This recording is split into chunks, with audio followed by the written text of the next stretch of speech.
Bienvenida o bienvenido, querido estudiante del electivo Termodinámica 2020, a nuestra primera clase de la unidad 2, Leyes de la Termodinámica. En esta sesión vamos a ver en qué consiste la primera ley de la termodinámica. En primer lugar, vamos a ver algunos conceptos iniciales para tener un vocabulario inicial en común. Lo primero es que vamos a estar hablando de un sistema y vamos a entender sistema como un cuerpo o un grupo de elementos a los cuales nosotros vamos a estar estudiando. Este cuerpo o grupo de elementos puede ser una máquina, puede ser la atmósfera, un océano o simplemente un vaso que tiene algún líquido en su interior. Nosotros definimos el sistema, que es lo que queda dentro del sistema, es decir, lo que vamos a estudiar, y lo que no vamos a considerar es lo que está afuera del sistema. Tenemos también el concepto de energía interna, que es la energía propia de un sistema. Ya vamos a ver de qué se trata. El trabajo, que es la capacidad que tiene este sistema de realizar cambios o que le realizan cambios a él. En el caso de los gases, es fácil entender el trabajo como que un gas se expanda o que se comprima. Y el calor, que es la energía que sale o entra del sistema debido a que hay cambios de temperatura o cambios de fase. Bueno, la energía interna total está compuesta de distintos tipos de energía. Como podemos ver acá, tenemos la energía interna total, tenemos la energía potencial, que tiene que ver con los enlaces o las fuerzas intermoleculares que componen este sistema, y está la energía cinética de las moléculas o de los componentes del sistema. La energía cinética se puede dividir en tres. Tenemos la energía traslacional, la energía de vibración de las moléculas o la energía de rotación de las moléculas. En la parte de la energía traslacional es donde tenemos la energía a la cual nosotros asociamos con la temperatura. Por lo tanto, la energía interna va a estar relacionada con la temperatura. Nosotros no vamos a poder calcular la energía interna, sino que vamos a trabajar con variaciones, es decir, deltas, de la energía interna. ¿Qué dice la primera ley de la termodinámica? Dice que la energía que entra a un sistema tiene dos opciones dentro de este sistema. O aumenta la energía interna o puede hacer que este sistema pueda hacer un trabajo. Es equivalente al principio de conservación de la energía, ya que la energía no se crea ni se destruye, solo se transforma. La energía que ingresa a un sistema es lo que nosotros llamamos calor. Si el calor es positivo, quiere decir que la energía ingresa. Si el calor es negativo, quiere decir que la energía sale del sistema. La variación de energía interna es nuestro delta U. Si delta U es positivo, significa que aumenta la energía interna. Si delta U es negativo, significa que la energía interna disminuye. Y tenemos el trabajo. El trabajo, si es positivo, lo realiza el sistema, y si el trabajo es negativo, se hace sobre el sistema. Es decir, hay algo externo que hace que el sistema haga trabajo. En el caso de un gas, por ejemplo, los gases naturalmente se expanden, pero si nosotros queremos que un gas se contraiga, lo tenemos que hacer nosotros. Aquí tenemos un ejemplo de lo que significa que el calor pueda ser positivo o negativo. Cuando el calor está agregado, va a tener signo positivo, y cuando el calor es eliminado o cedido por el sistema, va a tener signo negativo. La temperatura va a estar relacionada con la energía interna. Si la temperatura aumenta, la energía interna aumenta. Si la temperatura disminuye, la energía interna también disminuye. Y en el caso del trabajo, si es una expansión, el trabajo es positivo, y si es una compresión, el trabajo es negativo. Lo que tenemos aquí es un gas que está dentro de un recipiente, y este recipiente tiene un émbolo, que es lo que permite que el volumen pueda cambiar, porque este émbolo se puede deslizar a través de este tubo. Vamos a ver algunos ejemplos. En cada una de las siguientes situaciones, determine el cambio en la energía interna del sistema. Tenemos dos diferentes unidades de medida en los ejercicios. Tenemos calorías y tenemos joule. Por lo tanto, Como primer paso tenemos que saber cuál es la equivalencia entre calorías y joule. Una caloría equivale a 4,18 joule. Por lo tanto, de caloría a joule multiplicamos y de joule a caloría dividimos. En este caso vamos a pasar todo a joule. Dice que un sistema absorbe 500 calorías de calor, es decir, tenemos calor positivo ya que lo absorbe el sistema. Y 500 por 4,18 nos da 2090 calorías. Tenemos la primera ley, entonces tenemos 2090 joule igual a la variación de energía interna más, porque dice que realiza un trabajo de 400 joule. Es decir, este sistema recibe energía, pero al mismo tiempo está realizando un trabajo. Por lo tanto, para despejar la variación de energía interna, tendríamos 2090 menos 400, lo que nos da 1690 de variación de energía interna para este sistema. En este caso, el trabajo que realiza el sistema es menor a la energía que se le está entregando, así que, de todas maneras, el sistema aumenta su energía interna. En el segundo problema, la letra B, tenemos un sistema absorbe 300 calorías, sobre él se efectúa un trabajo de 420 joule. Esto es importante porque ahora el trabajo va a ser negativo porque se efectúa sobre el sistema, es decir, hay algo externo que está haciendo trabajo sobre el sistema. Un sistema absorbe 300 calorías, vamos a pasar las calorías a joule. Tenemos 1254 joule igual a delta U menos, porque es un trabajo que se efectúa sobre el sistema, 420 joule. En este caso, en vez de restar, va a sumar al calor, así que nuestro delta U es igual a 1674 joule. 1200 calorías se eliminan de un gas, es decir, estas son menos 1200 por 4,18, nos da 5016 joule, que se mantiene a volumen constante. Esto es importante. Si se mantiene a volumen constante, significa que el gas no se puede ni expandir ni contraer, por lo tanto el trabajo que se realiza sobre el gas es cero, o el trabajo que realiza el gas es cero. Así que en este caso la variación de energía es negativa, es decir, en este caso el gas está perdiendo energía interna, está cediendo calor al exterior, y como no está realizando trabajo o no están realizando trabajo sobre el sistema, el gas está disminuyendo su energía interna. Pensemos, por ejemplo, que esto es como comerse un chocolate. Si nosotros somos el sistema y yo me como un chocolate, estoy ingresando energía a mi cuerpo. Si yo no hago trabajo, este chocolate que yo acabo de ingerir lo que va a hacer es aumentar mi energía interna. Pero si yo salgo a correr o salgo a hacer ejercicio, parte de la energía que ingresé a través del chocolate la voy a transformar en trabajo. Y otra parte también va a aumentar, pero menos, mi energía interna que si no hiciera nada. ¿Cómo se aplica la primera ley a las transformaciones de los gases que ya hemos visto anteriormente? En primer lugar, como la primera ley dice que el calor que ingresa o sale de un sistema es igual a la variación de energía interna más el trabajo, tenemos que ver cómo se calcula el trabajo que realiza un gas.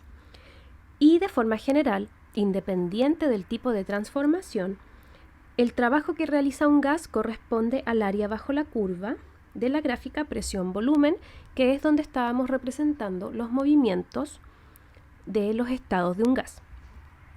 ¿Por qué es el trabajo? Bueno, esto tiene que ver con el cálculo, ya que esto es la integral, es decir, el cálculo del área bajo la curva es una integral, pero vamos a pensar que yo puedo tomar un rectángulo muy finito y que ese rectángulo va a representar o se va a acercar muy bien a lo que es esta área que está ahí debajo. Entonces supongamos que tengo un rectángulo muy pequeñito, la altura va a ser presión y la parte de abajo va a corresponder a una diferencia de volumen. Veamos las unidades de medida de estos dos conceptos o veamos, por ejemplo, cómo se calcula la presión y cómo se calcula el volumen. La presión es fuerza dividido área, esa es la fórmula de la presión mecánica, y el volumen puede ser el área de la base por una diferencia de altura, si pensamos que esta cosa es este émbolo que se puede mover, ¿verdad? Y que puede expandir o comprimir el gas, ¿sí? Este émbolo dentro de un tubo.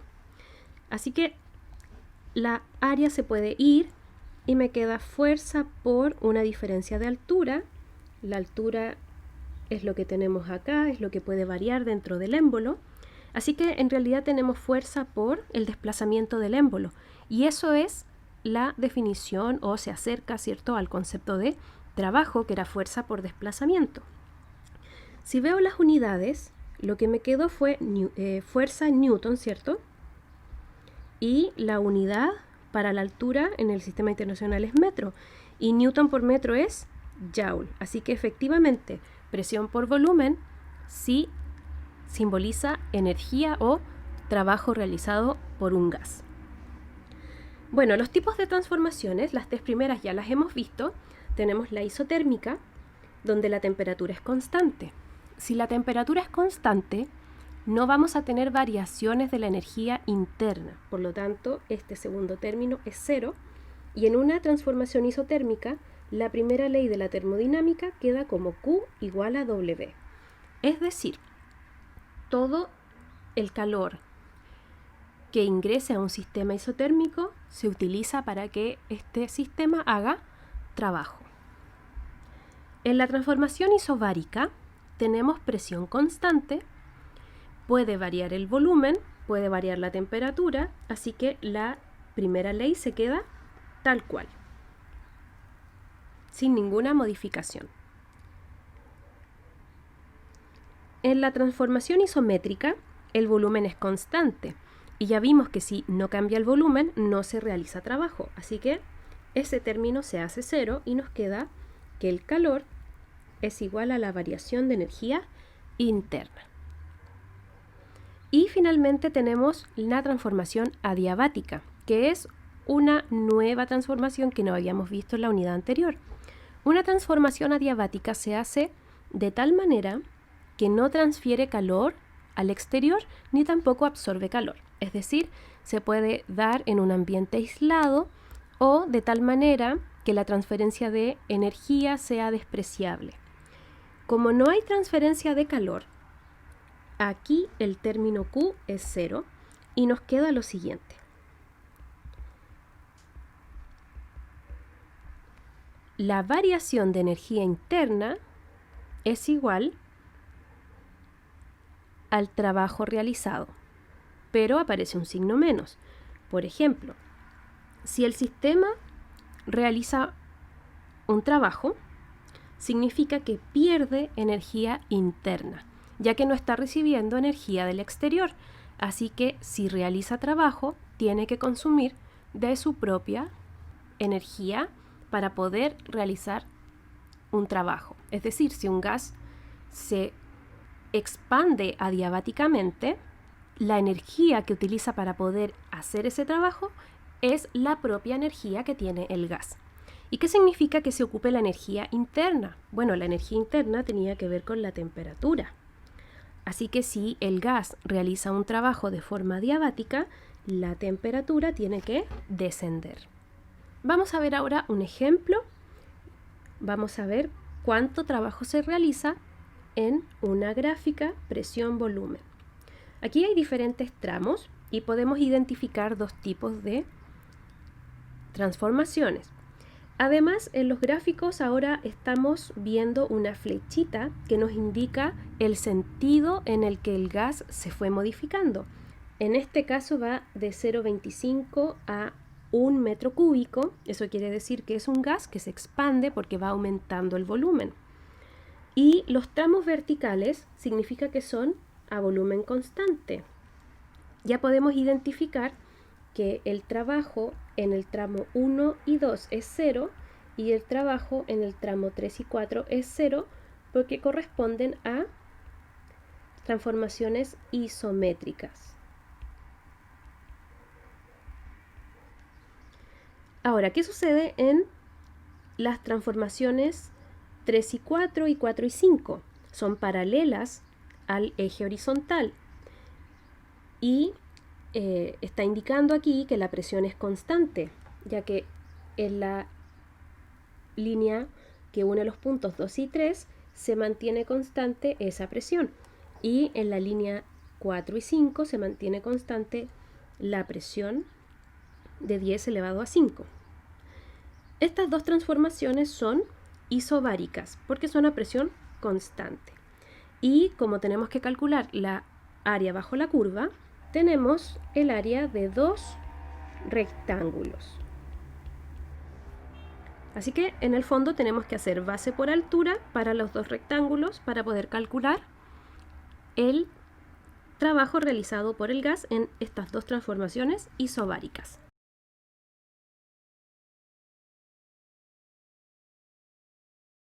Bien, en el tramo 2,3 nos quedan 25.000 Joule. Ahora vamos al tramo 4,5, donde tenemos 10 elevado a 5 pascales por una diferencia de volumen de 1 menos 0,75,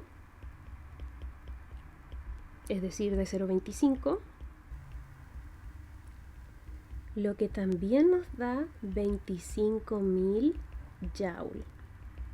Efectivamente, si contamos los cuadritos que hay debajo de estas líneas horizontales, tenemos exactamente la misma cantidad de cuadritos. 1, 2, 3, 4, 1, 2, 3, 4, 5, 6. 6 por 4, 24 cuadritos. Y aquí tenemos 1, 2, 3, 1, 2, 3, 4, 5, 6, 7, 8, 3 por 8, 24. Así que el área era la misma y el trabajo realizado por el tramo 2 y 3, y 4 y 5 son iguales.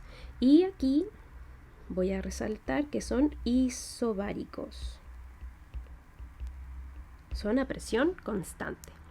En este ejercicio tenemos otra gráfica, también presión-volumen, y en este caso es una compresión, porque el punto 1 está aquí a la derecha, el punto 2 está a la izquierda y además está esta flecha que me indica el sentido en que fue variando el volumen, y en este caso el volumen pasó de 1 a 0,5 metros cúbicos, es decir, aquí hay una compresión. Compresión significará entonces que el trabajo es menor que 0.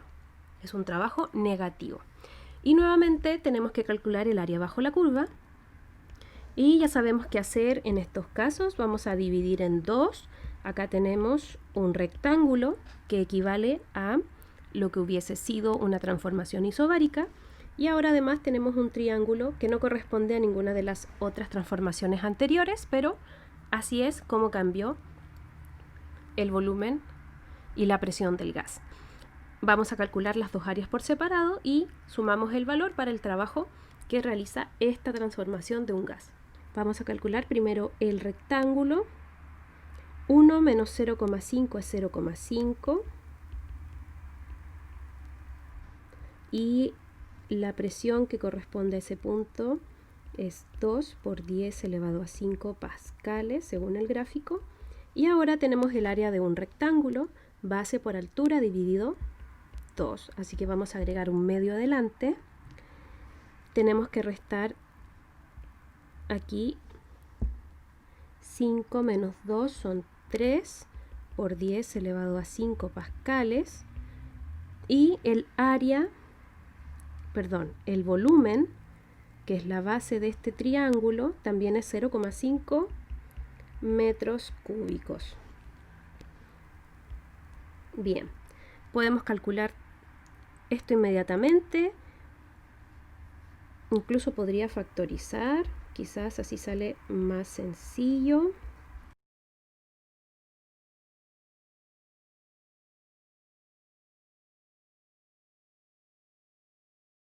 He factorizado por 0,5 y 3 dividido 2 es 1,5. Esto nos da 3,5 por 10 elevado a 5 por 0,5. Ahora vamos a resolver con la calculadora, lo que nos da un trabajo total de 175.000 Joule, que corresponde al área bajo la curva en este ejercicio.